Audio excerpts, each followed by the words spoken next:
Oi gente, tudo bom com vocês? Eu sou a Yara, esse é o Conto Encanto. Voltamos para o chão na minha sala. Gostei de sentar no chão para gravar vídeo. Acho que fica uma conversa tão mais nossa, né? Acho que fica mais legal assim. E hoje eu queria conversar com vocês sobre uma parada que aconteceu comigo esses dias, tem muito a ver com representatividade.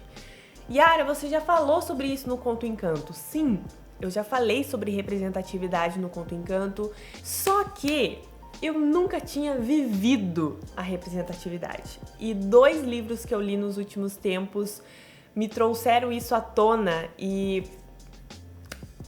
Assim, gente, vai soar completamente idiota isso, mas quando você enfrenta a representatividade de cara, te dá um clique na cabeça, assim, que você nunca tinha tido isso antes e teve do nada. Vamos falar sobre os livros. O primeiro livro que eu quero comentar com vocês foi o meu escolhido de abril do Mulheres para Ler, que era ler uma ficção científica, O Desafio, e eu escolhi Kindred. Esse livro aqui vai contar a história da Dana. Ela mora nos Estados Unidos em 1970, por aí. Ela é uma mulher negra nos Estados Unidos e durante a mudança ali com o marido ela tem um mal súbito e ela viaja no tempo para o passado. E é aí que ela vai começar a ter esses encontros com o Rufus, ou Ruffles, não sei como é que pronuncia o nome desse menino, que é esse menino que ela acaba sempre indo até ele, ela sempre viaja no tempo por conta dele e ela acaba encontrando ele numa situação um pouco de risco. Então esse primeiro mal súbito que ela tem, por exemplo, ela vai e ele tá se afogando num rio, num lago, e ela vai lá e salva ele, e então ela volta pra casa. No segundo momento ele tá brincando com fogo e ela vai até ele e então acontece algumas coisas e ela volta pra casa. Só que essas visitas acabam sempre ficando um pouco mais longas conforme ela vai entendendo como isso funciona, o que ela faz. O que faz ela ir até o Rufus e o que faz ela voltar para o tempo normal, para a linha do tempo normal dela. E ela tá indo para os Estados Unidos extremamente extremo. Estamos falando bem hoje. Para os Estados Unidos escravista. Então é muito difícil para Dana, mulher negra, 1970, que lê, que trabalha, que aprendeu a ler e escrever, que tem inteligência e conhecimento e que tem acesso a várias coisas, voltar para esses Estados Unidos escravista em que ela é uma criada. E ela tem que se adaptar a essa nova realidade sempre. Então é um livro assim que você vai lendo ele, você vai recebendo essa carga histórica, essas informações e você vai meio que digerindo isso junto com a história, porque você não consegue simplesmente passar por ela. E o outro livro que eu queria comentar é o Asiáticos Podres de Ricos. Esse livro aqui vai virar filme logo, então bastante gente está tentando ler ele antes do filme estrear. E vai contar a história do Nick e da Rachel, esse casal de asiáticos que tá indo para Singapura para o casamento de um grande amigo do Nick. O que a Rachel não sabe é que o Nick, ele basicamente manda na Singapura inteira, porque a família dele é muito poderosa e muito rica, e todas as famílias asiáticas ali, elas têm umas mutretinhas, sabe? Todos eles são podres de ricos, e tem essa questão de herança, de família, dele ser o único homem da família, e do que vai passar pra ele, herança e tudo mais. Tem algumas tretas familiares menores também no meio dessa história, mas o plot geral é esse. É esse casal que tá indo pela primeira vez, na questão da Rachel, né? A Rachel tá indo pela primeira vez pra Singapura pra conhecer a família do namorado, pra participar desse casamento de um grande amigo. Ela não sabe o que vai encontrar do lado de lá, porque ela não sabe desse histórico do Nick. Ela não sabe toda a carga que o nome e principalmente o sobrenome dele carrega. Nossa, e parece que o sol sumiu, né? Não acharam isso também? Só que daí, o que esses 2 livros têm em comum? Absolutamente nada. A gente tá falando de uma distopia, ficção científica clássico, e a gente tá falando de um livro lançamento que fala de romance, de gente jovem, de Singapura, e cidade, tereréu.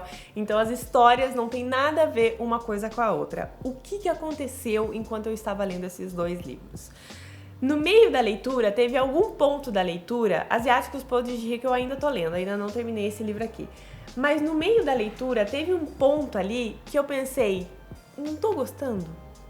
Tem alguma coisa errada com esse livro? Sabe, uma coisa assim meio...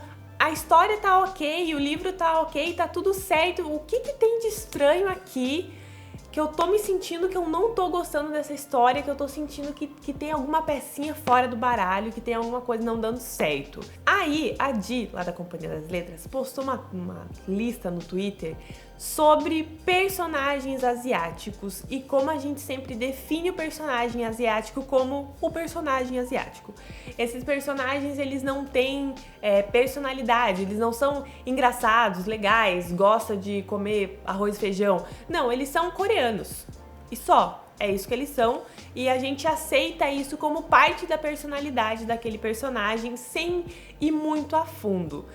Sendo que quando o personagem é um personagem padrão, aí sim a gente coloca as qualidades e defeitos e gostos e hobbies desse personagem para descrever ele.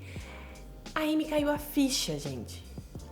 Eu tinha essa coisinha com esses 2 livros, que é simplesmente o fato de que em nenhum deles eu me sinto representada. E eu não tô falando isso como uma crítica, tipo, meu Deus, que absurdo, eu não me senti representada. Não, não é isso. É que quando eu bati o olho e eu pensei, é isso? Eu tô lendo um livro em que todo mundo é coreano, não tem ninguém ali que se assemelha a mim ou que pensa como eu, que a comunidade é parecida com a minha, a forma de pensar é parecida com a minha. Não tem ninguém ali assim. É por isso que eu tô me sentindo tão deslocada. E aí eu lembrei do Kindred, que eu já tinha terminado de ler, e eu pensei, foi o mesmo sentimento. Enquanto eu tava lendo Kindred, eu pensava, tem alguma coisa errada, tem alguma coisa errada. O errado é que eu não me via naquele livro. Ou melhor, eu me via na pele do vilão da história. Eu me via na pele de quem eu não deveria gostar na história. E isso me incomodou. E aí, puf! Representatividade. Então, quando eu peguei 2 livros que eu não me via representada neles, eu tive que fazer essa pausa e reajustar a minha cabeça para eu pensar que esses personagens estavam além do estereótipo e eu teria que acompanhar isso, eu teria que começar a ver além do estereótipo. Então a Rachel e o Nick, eles não eram mais os coreanos, eles são a menina que estudou na faculdade em Londres, que conheceu esse cara, que se interessou muito pelo jeito dele e ela gosta muito de uma vida mais calma, ele nunca falou pra ela sobre a família dele. Os personagens começam a ter outras camadas e a gente só começa a enxergar isso quando a gente quer enxergar isso. E quando a gente tira a capa do ele não é só um coreano, ela não é só uma personagem negra, mas a gente precisa fazer esse ajuste de foco no meio da história. E isso é complicado. Quando eu terminei de ler os tweets da Di, eu fiquei pensando como eu sou privilegiada. E como sem perceber, e mesmo discutindo representatividade, discutindo diversidade, a gente não para perceber nos nossos privilégios. Eu nunca tinha parado para pensar que é muito simples eu falar sobre representatividade quando eu tô presente em todos os livros. Quando sempre vai ter a personagem que é branca, que é magra, que tá dentro do padrãozinho, que gosta de ler. Então eu sempre me enxergo naqueles livros de alguma forma, em algum ponto. E quando isso foi tirado de mim, eu me senti completamente deslocada. E é foda você parar pra pensar nisso.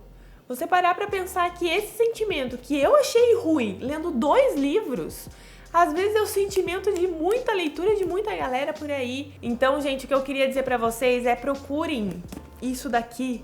Procurem livros com personagens negros, com personagens coreanos, com personagens gordos, com personagens LGBT. Procurem livros com personagens fora do padrão, fora do estereótipo, fora do que é comum e que esses personagens estejam no controle da narrativa. Porque esse desconforto que a gente sente quando a gente lê algo que a gente não se enxerga faz a gente parar pra pensar, faz a gente crescer como leitor. Eu com certeza vou reparar mais nisso nos livros que eu tô lendo e eu com certeza vou tomar mais cuidado quando eu falar sobre representatividade, porque eu entendo muito melhor aonde tá o meu lugar de fala sobre isso agora. E sem contar que são 2 histórias super legais e super bacaninhas aí. Tanto Kindred, que foi 5 estrelas e eu estou apaixonada por esse livro, e Asiáticos Podres de Ricos, que eu ainda não terminei, mas é muito divertido, tô dando altas risadas com esse livro aqui. Então, duas ótimas recomendações para vocês bugarem, que nem eu buguei. E, por favor, passem por isso, porque é muito bom para nossa jornada de leitor. Eu quero pedir desculpa por essa luz que não mudou o vídeo inteiro, mas, gente, não tem o que fazer, é o sol, não consigo controlar o sol ainda. Eu espero que vocês tenham gostado. Me deixa aqui nos comentários se você tem algum livro aí que você pensou em representatividade enquanto você estava lendo ele. Me siga nas redes sociais pra gente continuar o nosso papo. Um beijo e tchau!